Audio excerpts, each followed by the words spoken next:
Hoy vamos a ver las cruzadas.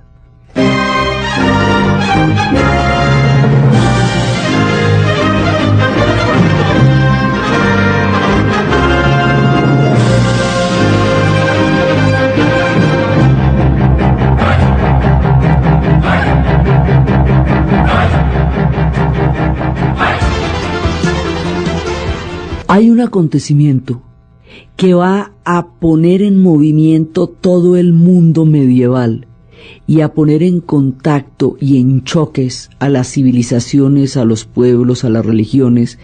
Va a ser muy importante en términos del imaginario que se va a construir a partir de ahí. Va a dejar zanjadas diferencias profundas en la historia.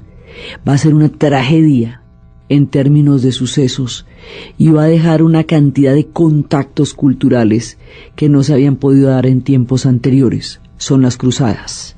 Entonces la vez pasada estábamos viendo cómo llegábamos a este punto y el asunto era el siguiente. Como estábamos viendo en el mundo islámico, o sea, en nuestro panorama y en la época del relato, el mundo básicamente tiene tres fuerzas grandísimas, que es el mundo islámico, el gran mundo islámico del que hemos venido hablando, el mundo ortodoxo bizantino, el imperio de Bizancio, y el mundo de la cristiandad occidental. Eso, digamos, en el mapa en el que estamos moviéndonos. En el mapa en el que estamos moviéndonos, porque pues en otra parte están los incas, mayas y aztecas, y en otra parte están los guptas y la dinastía Yuen. Aquí, donde estamos nosotros, hay estas tres componentes de la cultura, en lo que tiene que ver con nuestra historia de Egipto y lo que tiene que ver con el desarrollo de esa parte del mundo. Entonces, ¿qué pasa? Los reinos islámicos tenían, por un lado, la profunda división entre sunitas y chiitas, que habíamos visto cómo los chiitas van a crear un contraataque, siendo los sunitas la mayoría, los que habían logrado la expansión más grande, los que habían logrado los centros de poder en la Meca, Medina, Damasco y luego Bagdad. Y que siendo ellos, digamos, los hegemónicos por la manera como habían logrado resolver el problema de la sucesión a través de un asunto jurídico y a través de un asunto de nombramiento y no de sangre. Entonces los sunitas tenían todo el control al principio. Luego los chiitas van a hacer un contraataque y lo van a hacer por el Cairo, lo van a hacer por Egipto y más adelante van a fundar la ciudad del Cairo que llamamos Al-Cair, el victorioso. Esos chiitas que vienen por Egipto, digamos que sale el contraataque, sale de Egipto. Los chiitas están en Egipto y están en Persia. Los de Egipto hacen un contraataque. Ese contraataque, en el momento en que ellos se expanden, van a tomarse las capitales, van a llegar a tomarse Damasco, van a llegar a tomarse, a crear el Cairo y a generar un foco de poder del Islam desde el Cairo. Y en ese proceso de expansión en Damasco y van a estar en Jerusalén, van a estar muy poquito, pero van a llegar allá también.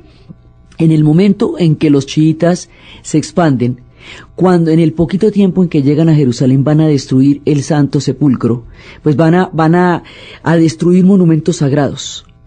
Y por otro lado, los sunitas, que allá llevan mucho tiempo de expansión y de grandeza, en el siglo X fue, digamos, el esplendor del Islam, tanto en Bagdad como en Córdoba, que era donde quedaba el último reducto de los omeyas y habían hecho una gran civilización. Cuando empiezan, hay un momento en que esto se va a empezar a fragmentar porque es un imperio muy grande. Y al fragmentarse van a empezar a contratar turcos para los ejércitos, turcos mercenarios. En la dinámica de los imperios muchas veces se contratan pueblos, ejércitos de otros pueblos para las grandes batallas. Entonces hay muchos turcos y van a aparecer muchos turcos en nuestra historia, muchísimos, porque van a tener un papel muy importante, pero son muchas clases de turcos. Estos de los que estamos hablando ahorita son selyúcidas, vienen de Seleucia, sí, eso es de una parte de Anatolia. Turcos hay muchísimos, porque es que más adelante van a aparecer los otomanos, pero eso es más noche, eso es después. Estos de aquí son selyúcidas, ¿sí? Esos turcos selyúcidas van a ser los ejércitos y van a ser los mercenarios de los árabes sunitas y de todo el Islam árabe. Y a la larga se van a ir tomando poco a poco el poder y van a empezar a crear figuras de poder que se van a llamar los sultanes. Entonces el sultán significa poder. Entonces, no desaparecen los califas todavía, siguen siendo importantes, pero hay una presencia y una importancia muy grande a nivel de gobierno de esta gente turca y de los sultanes. Y van a tener una figura poderosísima que se llama Soleimán el Magnífico, que era un tipo descomunal. Entonces van abriéndose un espacio cada vez mayor dentro del mundo islámico, y este avance de los turcos selyúcidas, la cantidad de divisiones que empieza a haber entre los diferentes reinos, y las divisiones entre los sunitas y los chiitas, es decir, las divisiones al interior del mundo sunita, porque hay una cantidad de pugnas por el poder y por el control de las zonas, de las áreas y de las influencias. Y hay una pugna entre sunitas y chiitas que siempre ha habido, pero es que con este ataque que sale del Cairo, pues ya, que sale de Egipto, pues ya se vuelve una guerra. Cuando se produce esa guerra entre los sunitas y chiitas, a partir de la toma de las ciudades sagradas del Islam por parte de los chiitas, cuando se produce eso, empiezan a matar a los peregrinos de la cristiandad. Los peregrinos de la cristiandad son aquellos que, haciendo la larga peregrinación hasta Jerusalén, consiguen el perdón de sus pecados. Las rutas de peregrinación de la cristiandad son Roma, Santiago de Compostela y Jerusalén. Pero Jerusalén es la más importante. Jerusalén ha creado un imaginario absolutamente poderoso, y a Jerusalén llegan todas las peregrinaciones.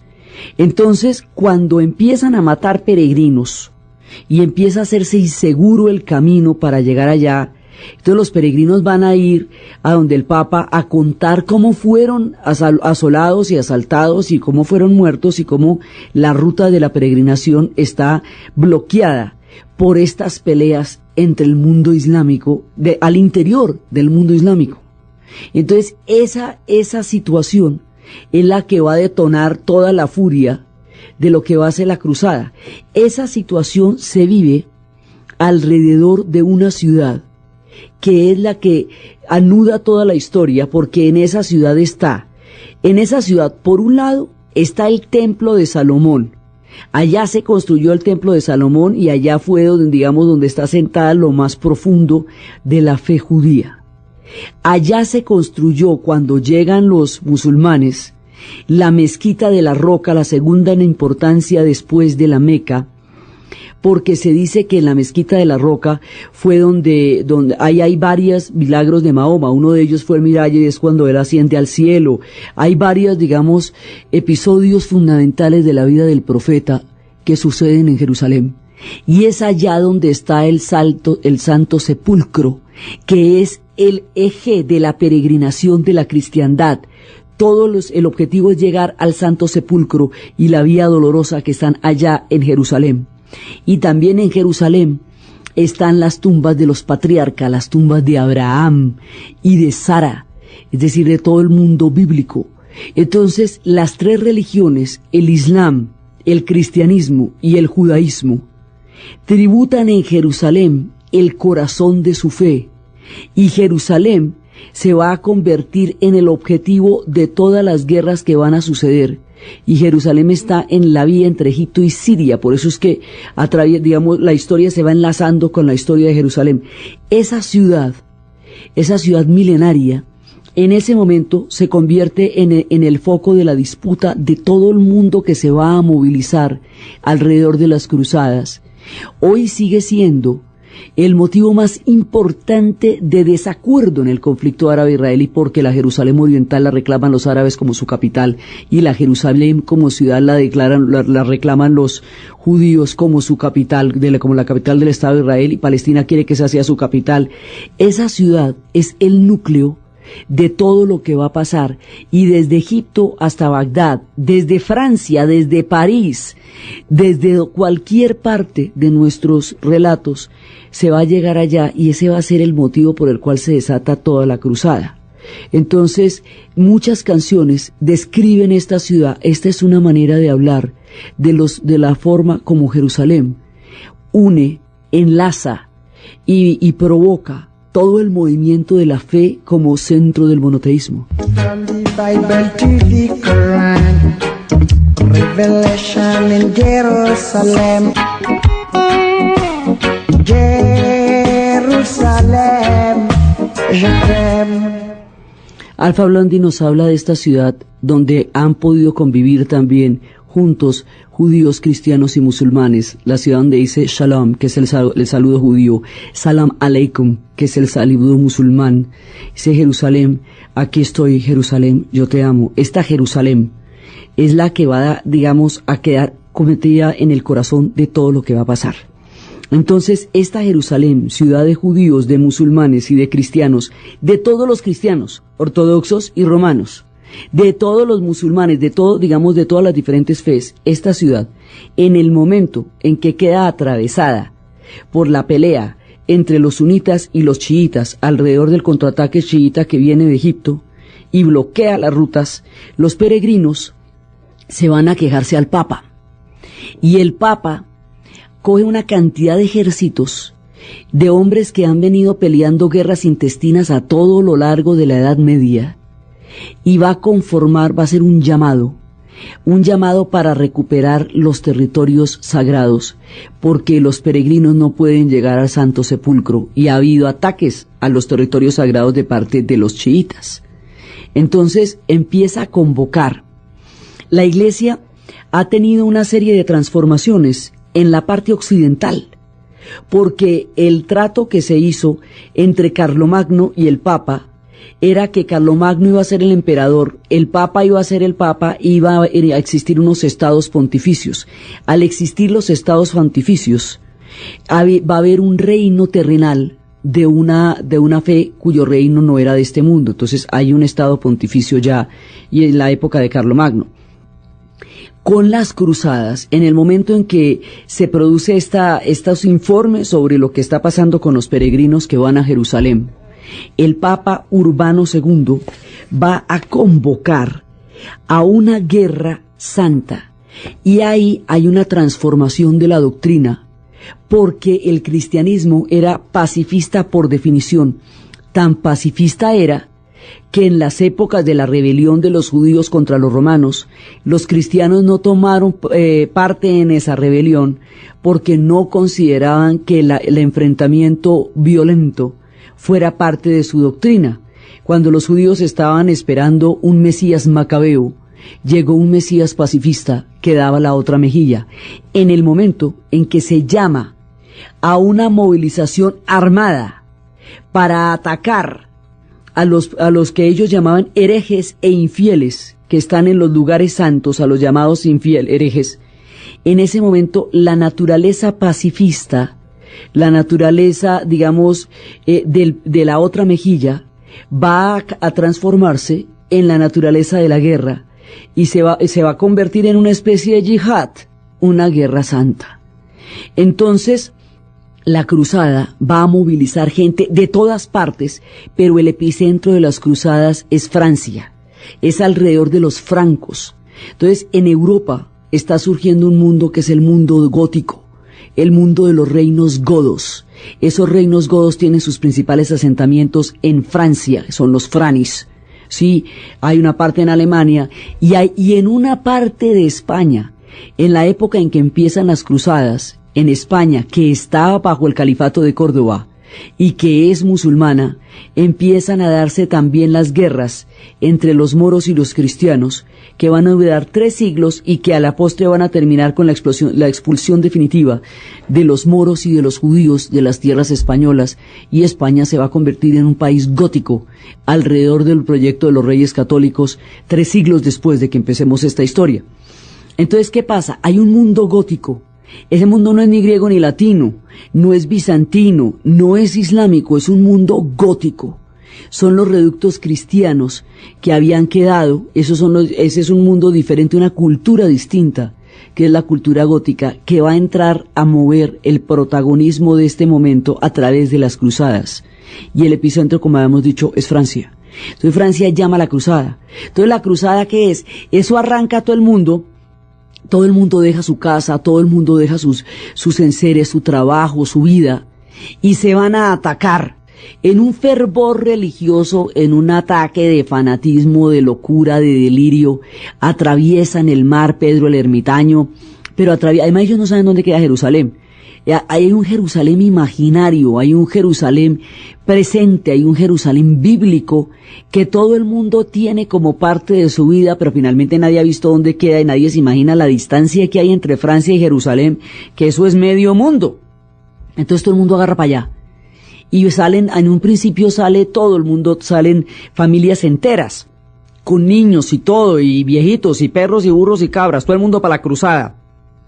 En esas cruzadas hay mucha gente llena de fe, imbuida por un fervor religioso. Hay una cantidad de sinvergüenzas que también quieren aprovechar el saqueo. Hay una cantidad de pecadores de los más terribles, porque como eso perdonaba los pecados. Entonces ahí van las puras joyitas también, van una mano de joyitas que en una de esas quedan perdonados de los pecados, porque si usted muere combatiendo por el reino de Jesús, entonces usted directamente va al cielo. Exactamente lo mismo que en la yihad musulmana si se muere defendiendo la fe del Islam, igualito. Entonces se van para allá y arrancan a atravesar el mar y no saben que hay al otro lado, no saben que hay reinos cristianos también. Y como no saben que hay reinos cristianos, los arrasan. Consideran que todo lo que vayan a encontrar al otro lado del mar en los territorios bíblicos es herejía. Y parejito van matando musulmanes, lo mismo que cristianos, lo mismo que judíos. Van matando a lo que se mueva y a lo que se quede quieto. Entonces van de una manera, van con toda la armadura de los caballeros medievales, entonces van con toda esta armadura de hierro, con los caballos también protegidos por las armaduras. Entonces lo que usted ve es una especie de tanque que no es vulnerable a las flechas. Entonces estas avanzadas, primero viene la población, digamos la turba, una turba de gente que se vaya a la loca, y después detrás vienen los ejércitos. Entonces estos ejércitos que tienen esta forma de tanque, son como tanques blindados pero a caballo, no son penetrables por las flechas, entonces no es fácil vulnerarlos.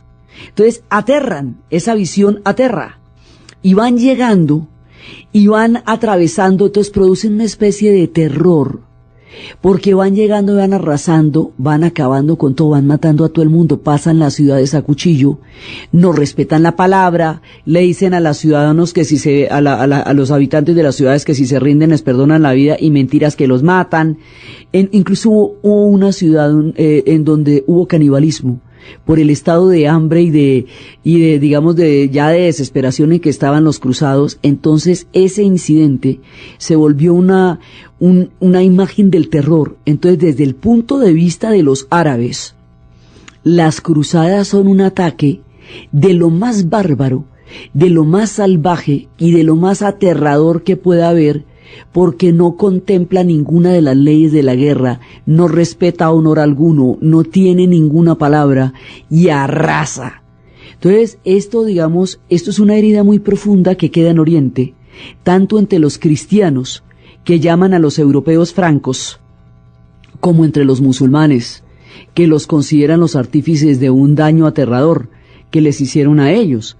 Entonces esa primera cruzada, digamos, primero ya la manera como se manifiesta, además los cruzados llegan y encuentran que hay unas civilizaciones poderosísimas al otro lado, que los bárbaros son ellos, porque estas civilizaciones pues conocían la seda, los brocados, la muselina, el algoritmo, la matemática, la química, comían con cubiertos, pues era gente refinadísima. Lo que pasa es que los cogen cuando están divididos entre ellos, un poco como pasaría con la llegada de Cortés al mundo azteca. Era un pueblo y un imperio muy poderoso, pero Cortés llega cuando hay profundas divisiones entre los aztecas, los toltecas, los zapotecas y los olmecas, y esas profundas divisiones son las que permiten que con el asombro de las nuevas armas los debiliten hasta el punto en que los puedan conquistar. Entonces la primera cruzada se va a encontrar con un Islam dividido. Y el Islam está tan dividido que si atacan un reino, probablemente los otros no lo defiendan porque necesiten que ese reino se debilite, porque de pronto el sultán le interesa gobernar ese territorio. Esa división tan profunda del mundo islámico hace que el mundo islámico no entienda la cruzada, no entienda de qué se trate. Entonces lo primero que piensan es que son ataques de Bizancio, pues se han venido guerreando con Bizancio un buen rato. Otro ataque de Bizancio no es novedad. Dice uno, ay, otra vez está tocando Bizancio. porque vienen reinos cristianos. Se llaman cruzados porque van a bordar sobre su ropa una cruz en el pecho y en la parte alta del hombro. Si usted llega a tener la cruz en la espalda, significa que usted fue un peregrino de Tierra Santa, estuvo en Tierra Santa y ya regresó. Eso significaba la cruz en la espalda. Pero la cruz en el pecho y la cruz en la parte alta del hombro es una manera de decir que usted va en la guerra por la fe y la reconquista de los territorios sagrados. Eso lo hace un cruzado. Usted va en nombre del Papa Urbano II y va a retomar los lugares santos. Entonces, no distinguen los musulmanes al principio que estos cristianos no vienen de Oriente, no son bizantinos, sino que vienen de la Europa, de la Europa occidental, que está muy lejana para ellos. De esa Europa occidental, la referencia que habían recibido eran los peregrinos. Pero esos ejércitos con estas armaduras los toman completamente por sorpresa porque es que no los tenían en su mapa, o sea, no estaban en su película. Y estos llegan a lo bestia y les pegan la arrasada más impresionante. Y así, en la primera cruzada, se toman Jerusalén los cristianos. Y al tomarse Jerusalén los cristianos, van a fundar una serie de reinos. Esa toma de Jerusalén es una barbaridad. Atacan, van a poner cruces sobre la mezquita, sobre el domo de la roca, van a atacar la tumba de Abraham. Digamos, hay una primera forma que es brutal, y esa brutalidad con que atacan los lugares sagrados del Islam, pues alborota el parche del Islam y llama a la guerra santa. Entonces viene la yihad contra la cruzada, y esto se va a volver la yihad contra la cruzada, y ahí se van a dar la guerra. Porque imagínate tú. Entonces, en ese momento, cuando va pasando eso, viene la primera cruzada y los musulmanes se ven enfrentados a un conflicto mucho mayor que el que tenían entre ellos. Ellos estaban peleando entre sunitas y chiitas y estaban en su propia guerra y tenían todas las luchas intestinas por los poderes de los sultanes con respecto a los califas y con respecto a de los turcos que se van tomando poco a poco el Islam, que hasta ahora ha sido hegemónicamente árabe. Pero esto que está pasando es distinto. Esta gente es de otra parte y está en otro cuento completamente diferente, y eso los reinos islámicos no lo alcanzan a comprender sino hasta que ya se han tomado Jerusalén. 1, 2, 3 por mí, cuando me acuerdan ya están, pero mejor dicho, clavadísimos. Entonces, lo que va a pasar de acá es cómo la reacción de los reinos islámicos frente al ataque que van a tener en ese momento por parte de la cristiandad.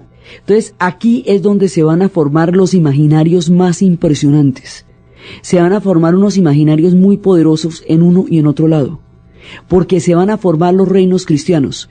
Y estos reinos cristianos los cristianos, una vez tomada Jerusalén, van a fundar reinos allá. Y van a tener a unos caballeros que van a custodiar, porque es que en Europa está la cultura del caballero, está la cultura del honor y está la cultura del honor entre ellos, ¿no? Porque con los árabes no conocían mucho la cosa.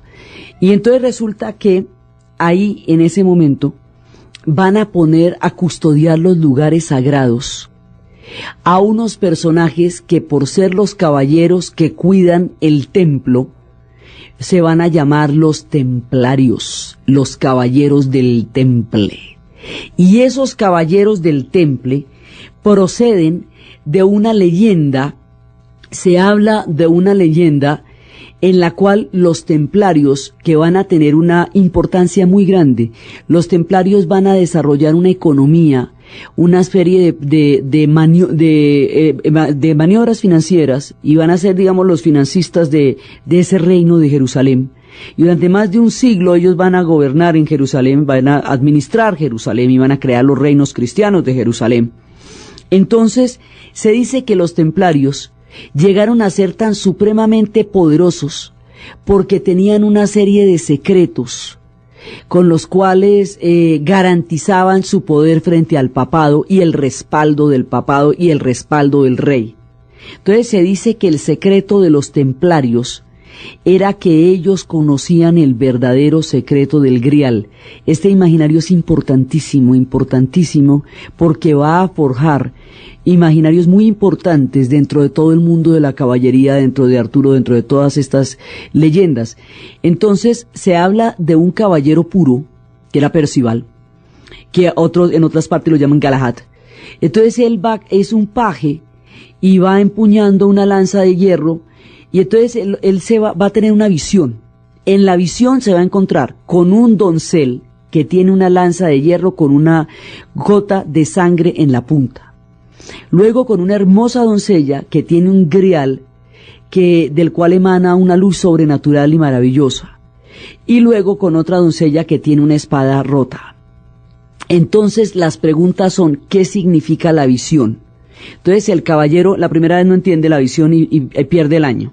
La segunda vez se le vuelve la visión otra vez y las pruebas, y entonces le dice que la doncella de las manos pequeñas, y él tiene que entender eso para poder restaurar los reinos. Este es el secreto de los templarios, de por qué los templarios van a ser tan poderosos.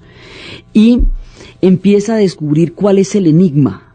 Entonces dicen que en un principio que la lanza es la lanza con la que Longinus atravesó el cuerpo de Jesús cuando estaba en la cruz para ver si estaba muerto, y que la gota es la gota de sangre que emanó, y que esa gota la recogió en el grial, que es el grial que tenía la doncella con la luz luminosa, José de Arimatea, y que José de Arimatea fue el que llevó el cristianismo a las Islas Británicas.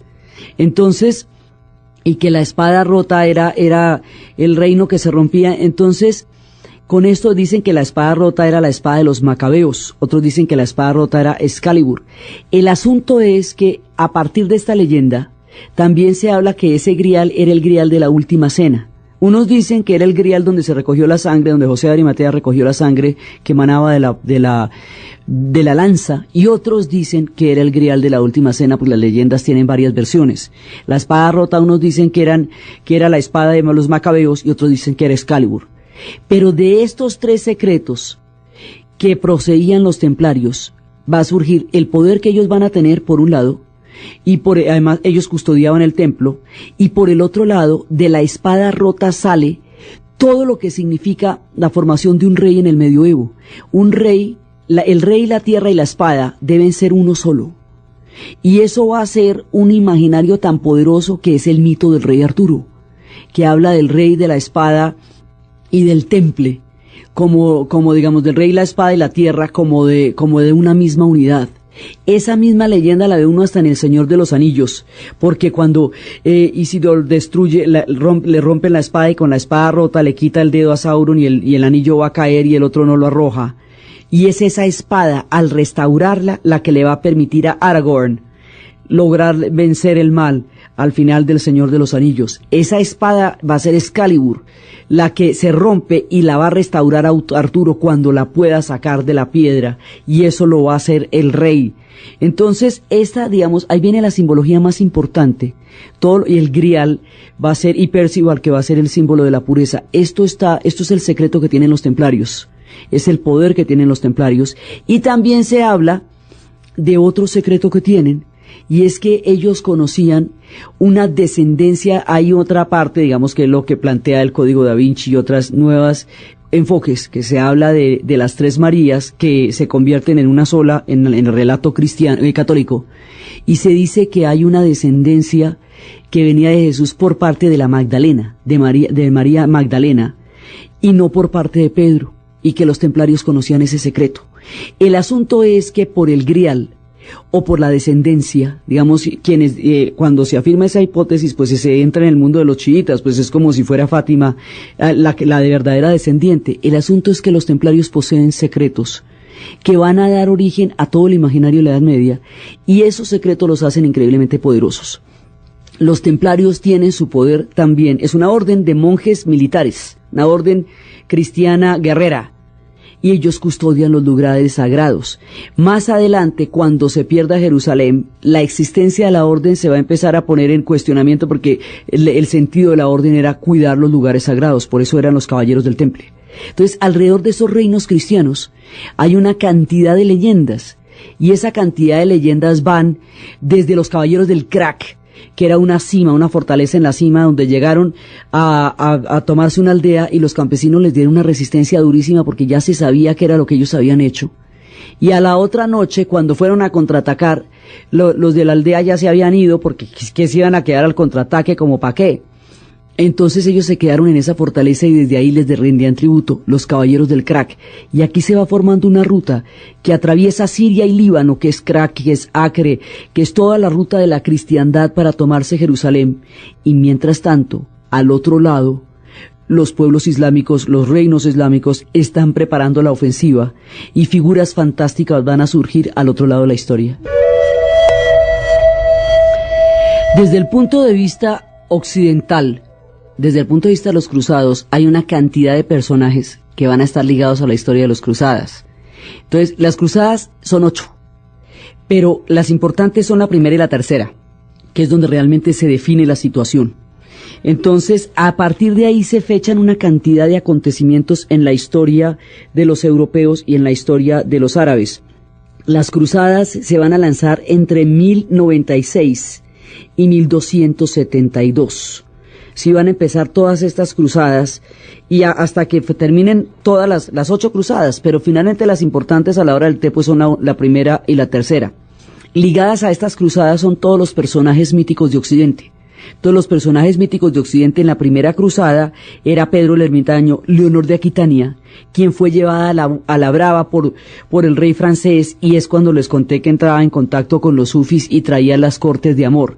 Leonor de Aquitania va a tener sus hijos con Enrique II, que son Ricardo Corazón de León, Juan Sin Tierra y Godofredo. Ricardo Corazón de León va a encabezar la tercera cruzada. La segunda cruzada fracasa porque no se ponen de acuerdo. Entonces, pues sí se van todos para allá, pero en la mitad del tropel se agarran entre ellos y entonces finalmente la segunda cruzada no llega a ninguna parte. En la tercera cruzada van a llegar los grandes reyes de la cristiandad. Ricardo Corazón de León, va a llegar Federico Barbarroja, y van a llegar, digamos, los grandes y se van a enfrentar a un personaje que ahorita nos está esperando, que es el Gran Saladino. Entonces, estos personajes, Barbarroja, Federico Barbarroja él lo que va a hacer es que se come un almuerzo poderosísimo y luego se baña y le da un patatús y se muere. Y al morirse Federico Barbarroja, todos los cruzados germanos que van para allá quedan sin líder y se devuelven. Una parte importantísima se devuelve. Ricardo Corazón de León continúa con la cruzada. Mientras Ricardo Corazón de León está en las cruzadas, hay rebeliones contra Juan Sin Tierra en Inglaterra, porque Juan Sin Tierra la está embarrando. Y entonces los nobles lo acosan y le dicen que no puede seguir exponiendo impuestos, lo obligan a establecer los impuestos por un sistema de consensos. Y esa obligación y esa limitación de la autoridad del rey es lo que se va a llamar la Carta Magna. Mientras gobierna Juan Sin Tierra, era cuando estábamos hablando que Robin Hood y Ivanhoe hacen rebeliones desde los bosques de Sherwood y desde esas tierras de Nottingham, porque consideran que un rey ilegítimo está gobernando. Entonces, todas esas leyendas corresponden a esta época, a toda la época de las cruzadas. Por eso son tan populares en el cine y se ha visto tanto a Errol Flynn y a todos estos actores en todas estas gestas de la época de caballería. Entonces viene la segunda cruzada, y en la segunda se daña, viene la tercera cruzada, y en la tercera cruzada se van a enfrentar con un personaje impresionante, y ese personaje les va a dar sopa y seco. Ese personaje se llama Saladino.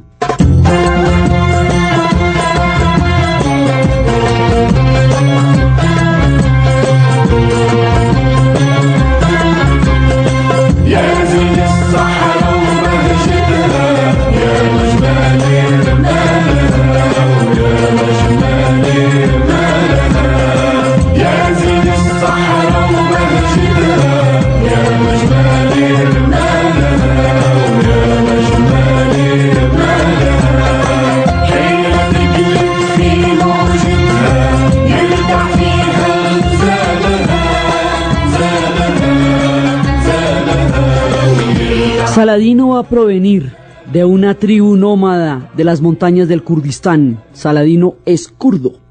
Y en aquella época se usaba que estos montañeses se habían convertido a la doctrina de Mahoma cuando la caída del imperio persa, y junto con otros muchos pueblos asiáticos y africanos. Era a la usanza de la época, los jóvenes kurdos eran enviados a servir a los caudillos árabes para que así pudieran lograr fortuna.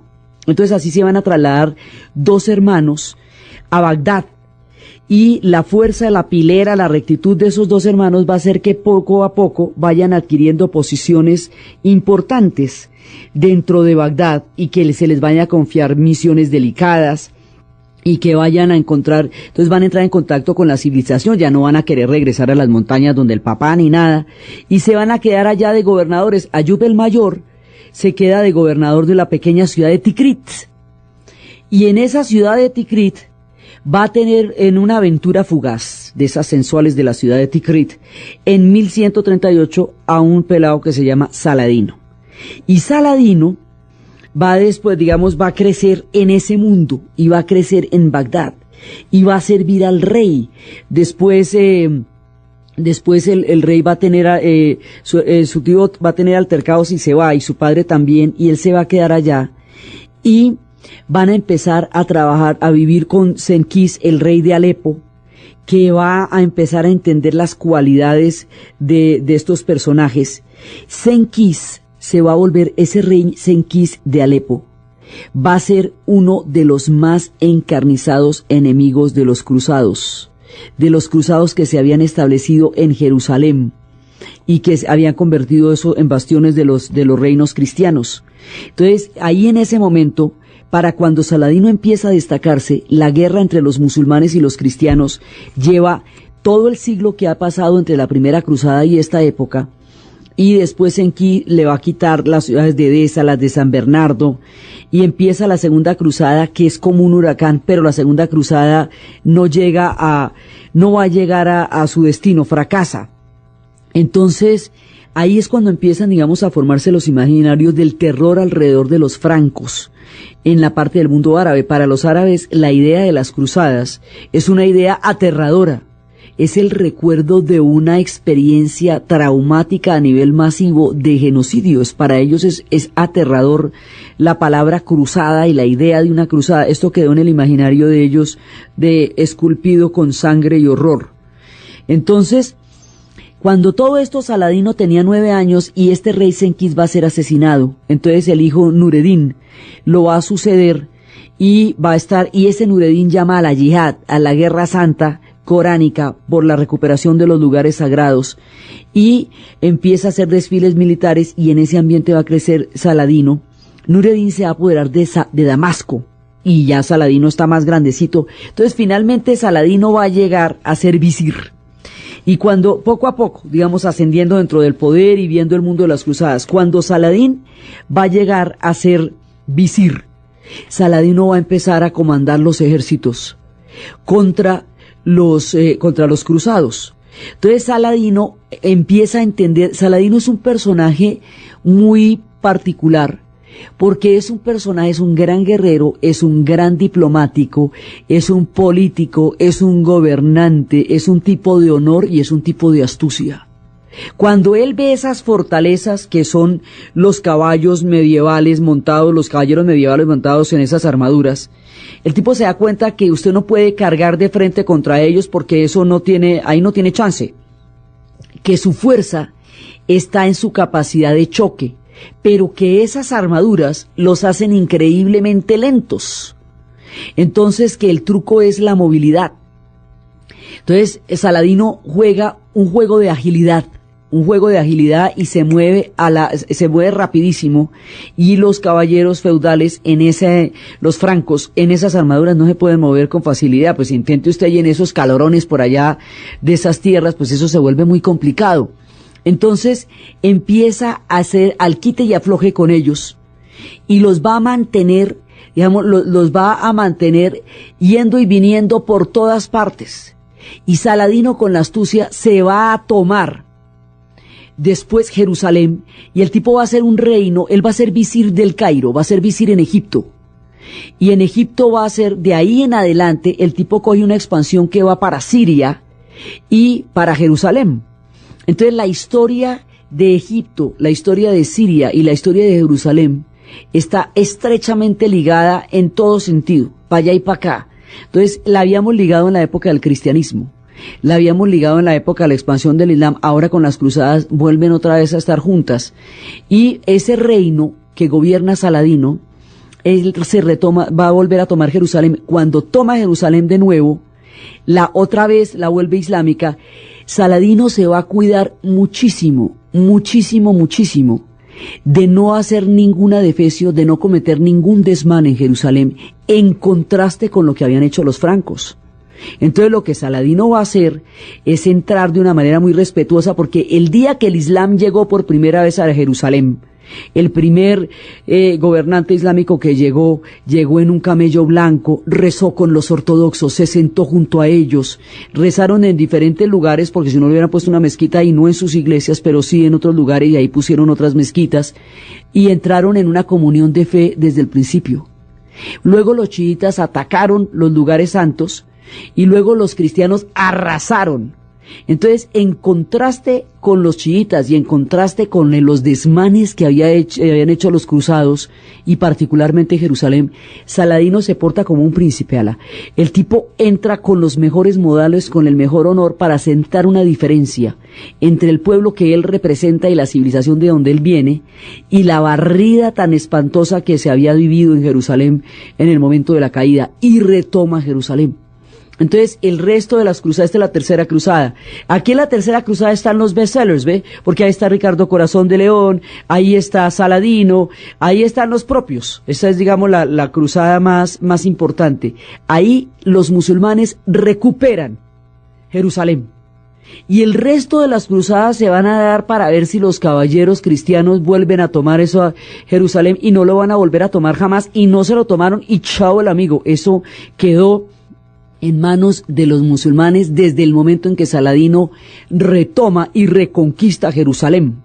Entonces Saladino va a ser este tipo importantísimo, y la guerra se va a dar entre los dos, hasta que llega, digamos, de aquí van a venir muchas otras cruzadas, y va a venir muchas disputas por este territorio, hasta que finalmente, digamos, el asunto de Jerusalén se resuelve de la siguiente manera. Saladino, como era tan guerrero como diplomático, militarmente hablando, los va a desconcertar, los va a despistar, les da la vuelta, los trata como si fueran rinocerontes y se les aparece por detrás.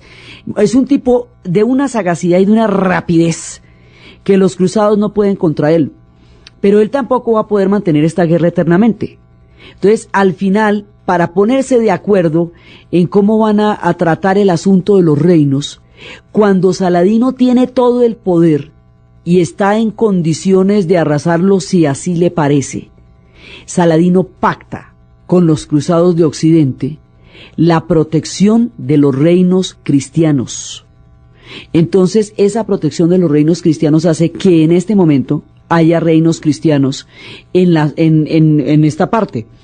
Si no, no habría reinos cristianos, o sea, en Líbano, o sea, en Siria, y de ahí vienen también, o sea, ahí había cristianismos originales, pero los reinos cristianos se van a poder mantener por el respeto de Saladino. También ahí habrá cristianos maronitas, y componentes fundamentales de lo que hoy es el Líbano se van a formar en esta época de las cruzadas. Y ahí viene esto, las cruzadas se recuerdan como una cantidad de fortalezas del Crac, de Alepo, de todo esto, y Saladino va a respetar esos reinos. Al respetar esos reinos hace posible que existan. Entonces va a haber muchas más cruzadas, pero fundamentalmente las posiciones quedaron definidas entre la primera y la tercera cruzada. Ahí quedaron, incluso hubo otra cruzada donde el rey de Portugal se fue de puro romántico y de puro delirante a pelear allá y murió, y Portugal se quedó sin rey, y España eventualmente va a fagocitarse el reino de Portugal. Muchas cosas pasarán, habrá una cruzada de niños, pensando que como los niños estaban con Dios no les va a pasar nada, y los pasaron fue a cuchillo. Las cruzadas, como digamos, el acto de la cruzada es terriblemente cruel. Y la crueldad de la cruzada, ese carácter bélico, fanático, sectario, que no distingue nada, que arrasó todas las ciudades, va a ensombrecer, por ejemplo, el corazón de Francisco de Asís, quien regresando de una de las cruzadas va a llegar a Grecho, Italia, y destrozado por toda la carnicería que vio en nombre de la fe, va a pensar que cómo pudo suceder todo esto en nombre de alguien que había traído era un mensaje de paz, de reconciliación y de armonía, y que había que encontrar un camino para tomar esa reconciliación de nuevo, y el camino que decide para tomar esa reconciliación era reconstruir el nacimiento de ese Dios que había traído el perdón, y por eso recrea el pesebre. Él vio un pesebre en Jerusalén cuando pasó por allá, y lo recrea en Grecho, y así es que empieza a celebrarse la Navidad en el mundo cristiano a partir de Francisco de Asís, y la desesperación y la tristeza profunda de las cosas tan amargas, dolorosas y crueles que ha visto en las cruzadas. Entonces las cruzadas dan para un montón de cosas. Por otro lado, las cruzadas permiten el contacto entre Oriente y Occidente, contacto que se había perdido porque estos mundos se habían aislado. El mundo europeo de Occidente se había aislado en todas las rencillas y en todas las disputas. Cuando cae el Imperio Romano, en el momento que cae el Imperio Romano, desaparecen las grandes ciudades. El conocimiento deja de estar a la luz pública y se va a concentrar en las abadías, porque la iglesia es la que se va a tomar el mando del medioevo, y entonces, y eran los antiguos monjes del Imperio Romano, entonces ellos van a volverse los frailes del medioevo. En las abadías se va a concentrar el conocimiento. La gente del común no va a tener acceso a la información ni a la educación. Por eso cuando llegan a las tierras llamadas santas, en esas tierras sagradas no distinguen cristianos de musulmanes ni de judíos, ni que hay unos pueblos con una cantidad de civilizaciones, no distinguen nada de eso, sino que llevan una única mirada, y es que ellos van para adelante y todo lo que hay ahí es herejía. Entonces las cruzadas tienen ese componente tan terrible. Las cruzadas van a permitir que una cantidad de conocimiento que estaba represado y que no llegaba de la Europa occidental porque las abadías concentraban toda la información, fluya. Y a través de eso van a llegar las universidades, las traducciones de los textos de Aristóteles, los tenedores. Van a llegar una cantidad de información, muchísima más información sobre la cultura griega, de la que ya no se disponía en Occidente porque se había quemado en toda el desbarajuste de la caída del Imperio Romano de Occidente.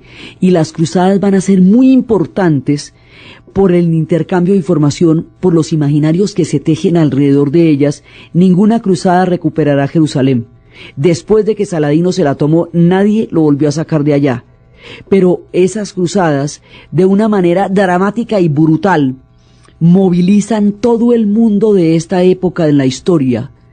Ponen en contacto civilizaciones que habían estado aisladas las unas de las otras, y cambian totalmente la historia de todos los pueblos que estaban en ese momento en la tierra. Mientras tanto, los egipcios, partícipes de todo esto, van hacia la formación de nuevos reinos, los reinos de los mamelucos, y esos reinos van a darnos una forma mucho más definida de lo que va a ser la historia de Egipto dentro del Islam y en la era de la modernidad y en todas las historias que van a pasar de aquí en adelante. La formación de los mamelucos, que son ejércitos tomados también ejércitos esclavos tomados por los árabes, y que van a darle un carácter completamente diferente al mundo de los egipcios. El fin de las cruzadas, el balance de lo que queda y el mundo que va a pasar después es lo que vamos a ver en el siguiente programa. Entonces, desde los espacios de la fe religiosa, en sus formas más fanáticas y en sus formas más delirantes, desde todo lo que está pasando, desde las historias de Saladino, desde Ricardo Corazón de León, desde los caballeros del Temple que a final de la cruzada van a enfrentar un exterminio, que es el que veremos también en el siguiente programa. ¿Por qué van a ser exterminados los templarios al terminar las cruzadas? ¿Y por quién? ¿Y por qué los reinos franceses? Desde todo este movimiento de caballeros, ejércitos, guerreros, alfanjes, ciudades, fes y monumentos en la narración, Diana Uribe, en la producción Jessy Rodríguez, y para ustedes feliz domingo. Hoy vamos a ver las cruzadas.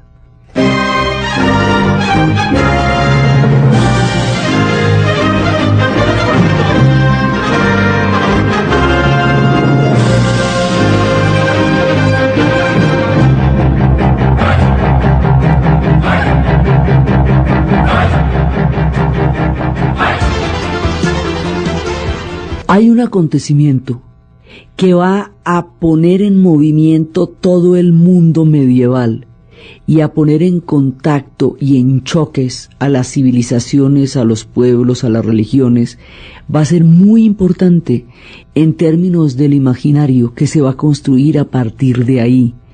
Va a dejar zanjadas diferencias profundas en la historia, va a ser una tragedia en términos de sucesos y va a dejar una cantidad de contactos culturales que no se habían podido dar en tiempos anteriores. Son las cruzadas. Entonces la vez pasada estábamos viendo cómo llegábamos a este punto y el asunto era el siguiente: como estábamos viendo en el mundo islámico, o sea, en nuestro panorama y en la época del relato, el mundo básicamente tiene tres fuerzas grandísimas, que es el mundo islámico, el gran mundo islámico del que hemos venido hablando, el mundo ortodoxo bizantino, el imperio de Bizancio, y el mundo de la cristiandad occidental. Eso, digamos, en el mapa en el que estamos moviéndonos. En el mapa en el que estamos moviéndonos, porque pues en otra parte están los incas, mayas y aztecas, y en otra parte están los guptas y la dinastía Yuen. Aquí, donde estamos nosotros, hay estas tres componentes de la cultura, en lo que tiene que ver con nuestra historia de Egipto y lo que tiene que ver con el desarrollo de esa parte del mundo. Entonces, ¿qué pasa? Los reinos islámicos tenían, por un lado, la profunda división entre sunitas y chiitas, que habíamos visto cómo los chiitas van a crear un contraataque, siendo los sunitas la mayoría, los que habían logrado la expansión más grande, los que habían logrado los centros de poder en la Meca, Medina, Damasco y luego Bagdad, y que siendo ellos, digamos, los hegemónicos por la manera como habían logrado resolver el problema de la sucesión a través de un asunto jurídico y a través de un asunto de nombramiento y no de sangre. Entonces los sunitas tenían todo el control al principio.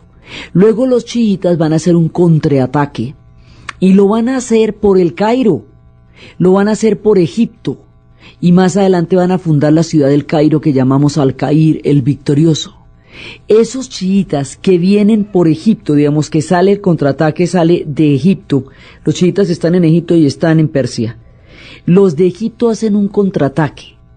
Ese contraataque, en el momento en que ellos se expanden, van a tomarse las capitales, van a llegar a tomarse Damasco, van a llegar a tomarse, a crear el Cairo y a generar un foco de poder del Islam desde el Cairo. Y en ese proceso de expansión en Damasco, y van a estar en Jerusalén, van a estar muy poquito, pero van a llegar allá también. En el momento en que los chiitas se expanden, cuando en el poquito tiempo en que llegan a Jerusalén van a destruir el Santo Sepulcro, pues van a destruir monumentos sagrados. Y por otro lado, los sunitas, que allá llevan mucho tiempo de expansión y de grandeza, en el siglo X fue, digamos, el esplendor del Islam, tanto en Bagdad como en Córdoba, que era donde quedaba el último reducto de los omeyas y habían hecho una gran civilización. Cuando empiezan, hay un momento en que esto se va a empezar a fragmentar porque es un imperio muy grande. Y al fragmentarse van a empezar a contratar turcos. Turcos para los ejércitos. Va a convocar a una guerra santa. Y ahí hay una transformación de la doctrina, porque el cristianismo era pacifista por definición. Tan pacifista era que en las épocas de la rebelión de los judíos contra los romanos, los cristianos no tomaron parte en esa rebelión porque no consideraban que el enfrentamiento violento fuera parte de su doctrina. Cuando los judíos estaban esperando un Mesías macabeo, llegó un Mesías pacifista que daba la otra mejilla. En el momento en que se llama a una movilización armada para atacar a los que ellos llamaban herejes e infieles, que están en los lugares santos, a los llamados herejes, en ese momento la naturaleza pacifista, la naturaleza, digamos, de la otra mejilla, va a transformarse en la naturaleza de la guerra, y se va a convertir en una especie de yihad, una guerra santa. Entonces, la cruzada va a movilizar gente de todas partes, pero el epicentro de las cruzadas es Francia, es alrededor de los francos. Entonces, en Europa está surgiendo un mundo que es el mundo gótico, el mundo de los reinos godos, Esos reinos godos tienen sus principales asentamientos en Francia, son los franis. Sí, hay una parte en Alemania y en una parte de España. En la época en que empiezan las cruzadas, en España, que estaba bajo el califato de Córdoba y que es musulmana, empiezan a darse también las guerras entre los moros y los cristianos, que van a durar 3 siglos y que a la postre van a terminar con la expulsión definitiva de los moros y de los judíos de las tierras españolas, y España se va a convertir en un país gótico alrededor del proyecto de los Reyes Católicos 3 siglos después de que empecemos esta historia. Entonces, ¿qué pasa? Hay un mundo gótico. Ese mundo no es ni griego ni latino, no es bizantino, no es islámico, es un mundo gótico. Son los reductos cristianos que habían quedado, ese es un mundo diferente, una cultura distinta, que es la cultura gótica, que va a entrar a mover el protagonismo de este momento a través de las cruzadas. Y el epicentro, como habíamos dicho, es Francia. Entonces Francia llama a la cruzada. Entonces, ¿la cruzada qué es? Eso arranca a todo el mundo deja su casa, todo el mundo deja sus enseres, su trabajo, su vida, y se van a atacar en un fervor religioso, en un ataque de fanatismo, de locura, de delirio. Atraviesan el mar, Pedro el Ermitaño, pero además ellos no saben dónde queda Jerusalén. Hay un Jerusalén imaginario, hay un Jerusalén presente, hay un Jerusalén bíblico que todo el mundo tiene como parte de su vida, pero finalmente nadie ha visto dónde queda y nadie se imagina la distancia que hay entre Francia y Jerusalén, que eso es medio mundo. Entonces todo el mundo agarra para allá. Y en un principio sale todo el mundo, salen familias enteras, con niños y todo, y viejitos, y perros, y burros, y cabras, todo el mundo para la cruzada. En esas cruzadas hay mucha gente llena de fe, imbuida por un fervor religioso. Hay una cantidad de sinvergüenzas que también quieren aprovechar el saqueo. Hay una cantidad de pecadores de los más terribles, porque como eso perdonaba los pecados. Entonces ahí van las puras joyitas también, van una mano de joyitas que en una de esas quedan perdonados de los pecados, porque si usted muere combatiendo por el reino de Jesús, entonces usted directamente va al cielo. Exactamente lo mismo que en la yihad musulmana si se muere defendiendo la fe del Islam, igualito. Entonces se van para allá y arrancan ejércitos turcos mercenarios. En la dinámica de los imperios muchas veces se contratan pueblos, ejércitos de otros pueblos para las grandes batallas. Entonces hay muchos turcos y van a aparecer muchos turcos en nuestra historia, muchísimos, porque van a tener un papel muy importante, pero son muchas clases de turcos. Estos de los que estamos hablando ahorita son selyúcidas, vienen de Seleucia, de Selyucia, sí, eso es de una parte de Anatolia. Turcos hay muchísimos, porque es que más adelante van a aparecer los otomanos, pero eso es más noche, eso es después. Estos de aquí son selyúcidas, ¿sí? Esos turcos selyúcidas van a ser los ejércitos y van a ser los mercenarios de los árabes sunitas y de todo el Islam árabe. Y a la larga se van a ir tomando poco a poco el poder y van a empezar a crear figuras de poder que se van a llamar los sultanes. Entonces el sultán significa poder. Entonces no desaparecen los califas todavía, siguen siendo importantes, pero hay una presencia y una importancia muy grande a nivel de gobierno de esta gente turca y de los sultanes, y van a tener una figura poderosísima que se llama Soleimán el Magnífico, que era un tipo descomunal. Entonces van abriéndose un espacio cada vez mayor dentro del mundo islámico, y este avance de los turcos selyúcidas, la cantidad de divisiones que empieza a haber entre los diferentes reinos, y las divisiones entre los sunitas y los chiitas, es decir, las divisiones al interior del mundo sunita, porque hay una cantidad de pugnas por el poder y por el control de las zonas, de las áreas y de las influencias. Y hay una pugna entre sunitas y chiitas que siempre ha habido, pero es que con este ataque que sale del Cairo, pues ya, que sale de Egipto, pues ya se vuelve una guerra. Cuando se produce esa guerra entre los sunitas y chiitas, a partir de la toma de las ciudades sagradas del Islam por parte de los chiitas, cuando se produce eso, empiezan a matar a los peregrinos de la cristiandad. Los peregrinos de la cristiandad son aquellos que, haciendo la larga peregrinación hasta Jerusalén, consiguen el perdón de sus pecados.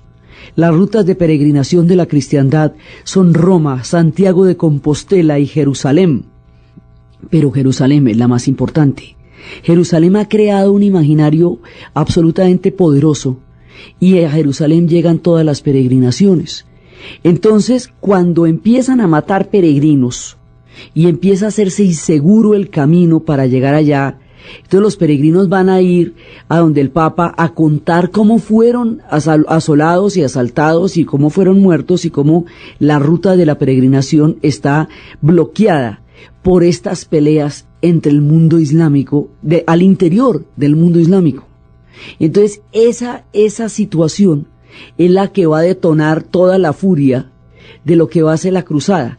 Esa situación se vive alrededor de una ciudad que es la que anuda toda la historia, porque en esa ciudad por un lado está el templo de Salomón. Allá se construyó el templo de Salomón y allá fue donde está sentada lo más profundo de la fe judía.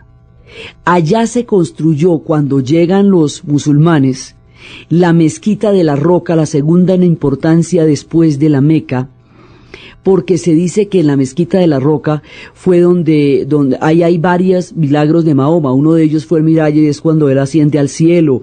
Hay varios, episodios fundamentales de la vida del profeta que suceden en Jerusalén. Y es allá donde está el santo sepulcro, que es entran a atravesar el mar y no saben que hay al otro lado, no saben que hay reinos cristianos también. Y como no saben que hay reinos cristianos, los arrasan. Consideran que todo lo que vayan a encontrar al otro lado del mar en los territorios bíblicos es herejía. Y parejito van matando musulmanes, lo mismo que cristianos, lo mismo que judíos. Van matando a lo que se mueva y a lo que se quede quieto. Entonces van de una manera, van con toda la armadura de los caballeros medievales, entonces van con toda esta armadura de hierro, con los caballos también protegidos por las armaduras. Entonces lo que usted ve es una especie de tanque que no es vulnerable a las flechas. Entonces estas avanzadas, primero viene la población, la turba, una turba de gente que se vaya a la loca, y después detrás vienen los ejércitos. Entonces estos ejércitos que tienen esta forma de tanque, son como tanques blindados pero a caballo, no son penetrables por las flechas, entonces no es fácil vulnerarlos. Entonces aterran, esa visión aterra, y van llegando y van atravesando, entonces producen una especie de terror, porque van llegando, van arrasando, van acabando con todo, van matando a todo el mundo, pasan las ciudades a cuchillo, no respetan la palabra, le dicen a los ciudadanos que a los habitantes de las ciudades que si se rinden les perdonan la vida, y mentiras que los matan. Incluso hubo una ciudad en donde hubo canibalismo por el estado de hambre y de desesperación en que estaban los cruzados. Entonces ese incidente se volvió una imagen del terror. Entonces, desde el punto de vista de los árabes, las cruzadas son un ataque de lo más bárbaro, de lo más salvaje y de lo más aterrador que pueda haber, porque no contempla ninguna de las leyes de la guerra, no respeta honor alguno, no tiene ninguna palabra y arrasa. Entonces, esto es una herida muy profunda que queda en Oriente, tanto entre los cristianos, que llaman a los europeos francos, como entre los musulmanes, que los consideran los artífices de un daño aterrador que les hicieron a ellos. Entonces, esa primera cruzada, primero ya la manera como se manifiesta, además los cruzados llegan y encuentran que hay unas civilizaciones poderosísimas al otro lado, que los bárbaros son ellos, porque estas civilizaciones pues conocían la seda, los brocados, la muselina, el algoritmo, la matemática, la química, comían con cubiertos, pues era gente refinadísima. Lo que pasa es que los cogen cuando están divididos entre ellos, un poco como pasaría con la llegada de Cortés al mundo azteca. Era un pueblo y un imperio muy poderoso, pero Cortés llega cuando hay profundas divisiones entre los aztecas, los toltecas, los zapotecas y los olmecas, y esas profundas divisiones son las que permiten que con el asombro de las nuevas armas los debiliten hasta el punto en que los puedan conquistar. Entonces, la primera cruzada se va a encontrar con un Islam dividido. Y el Islam está tan dividido que si atacan un reino, probablemente los otros no lo defiendan porque necesiten que ese reino se debilite, porque de pronto al sultán le interesa gobernar ese territorio. Esa división tan profunda del mundo islámico hace que el mundo islámico no entienda la cruzada, no entienda de qué se trate. Entonces lo primero que piensan es que son ataques de Bizancio, pues se han venido guerreando con Bizancio un buen rato. Otro ataque de Bizancio no es novedad. Dice uno, ay, otra vez está tocando Bizancio. Porque vienen reinos cristianos. Se llaman cruzados porque van a bordar sobre su ropa una cruz. En el pecho y en la G de la peregrinación de la cristiandad. El objetivo es llegar al Santo Sepulcro y la vía dolorosa que están allá en Jerusalén. Y también en Jerusalén están las tumbas de los patriarcas, las tumbas de Abraham y de Sara, es decir, de todo el mundo bíblico. Entonces, las tres religiones, el Islam, el cristianismo y el judaísmo, tributan en Jerusalén el corazón de su fe, y Jerusalén se va a convertir en el objetivo de todas las guerras que van a suceder. Y Jerusalén está en la vía entre Egipto y Siria, por eso es que la historia se va enlazando con la historia de Jerusalén. Esa ciudad milenaria, en ese momento se convierte en el foco de la disputa de todo el mundo que se va a movilizar alrededor de las cruzadas. Hoy sigue siendo el motivo más importante de desacuerdo en el conflicto árabe-israelí, porque la Jerusalén oriental la reclaman los árabes como su capital y la Jerusalén como ciudad la reclaman los judíos como su capital, como la capital del Estado de Israel, y Palestina quiere que esa sea su capital. Esa ciudad es el núcleo de todo lo que va a pasar, y desde Egipto hasta Bagdad, desde Francia, desde París, desde cualquier parte de nuestros relatos, se va a llegar allá, y ese va a ser el motivo por el cual se desata toda la cruzada. Entonces, muchas canciones describen esta ciudad. Esta es una manera de hablar de la forma como Jerusalén une, enlaza y provoca todo el movimiento de la fe como centro del monoteísmo. From the Bible to the Quran, Revelation in Jerusalem, Jerusalem, je t'aime. Alfa Blondy nos habla de esta ciudad donde han podido convivir también juntos judíos, cristianos y musulmanes. La ciudad donde dice Shalom, que es el saludo judío, Salam Aleikum, que es el saludo musulmán. Dice Jerusalén, aquí estoy Jerusalén, yo te amo. Esta Jerusalén es la que va, a quedar cometida en el corazón de todo lo que va a pasar. Entonces, esta Jerusalén, ciudad de judíos, de musulmanes y de cristianos, de todos los cristianos, ortodoxos y romanos, de todos los musulmanes, de todas las diferentes fes, esta ciudad, en el momento en que queda atravesada por la pelea entre los sunitas y los chiitas alrededor del contraataque chiita que viene de Egipto y bloquea las rutas, los peregrinos se van a quejarse al Papa. Y el Papa coge una cantidad de ejércitos de hombres que han venido peleando guerras intestinas a todo lo largo de la Edad Media, y va a hacer un llamado para recuperar los territorios sagrados, porque los peregrinos no pueden llegar al Santo Sepulcro, y ha habido ataques a los territorios sagrados de parte de los chiitas. Entonces empieza a convocar. La Iglesia ha tenido una serie de transformaciones en la parte occidental, porque el trato que se hizo entre Carlomagno y el Papa era que Carlomagno iba a ser el emperador, el Papa iba a ser el Papa, iba a existir unos estados pontificios. Al existir los estados pontificios, va a haber un reino terrenal de una fe cuyo reino no era de este mundo. Entonces hay un estado pontificio ya, y en la época de Carlomagno. Con las cruzadas, en el momento en que se produce estos informes sobre lo que está pasando con los peregrinos que van a Jerusalén, el Papa Urbano II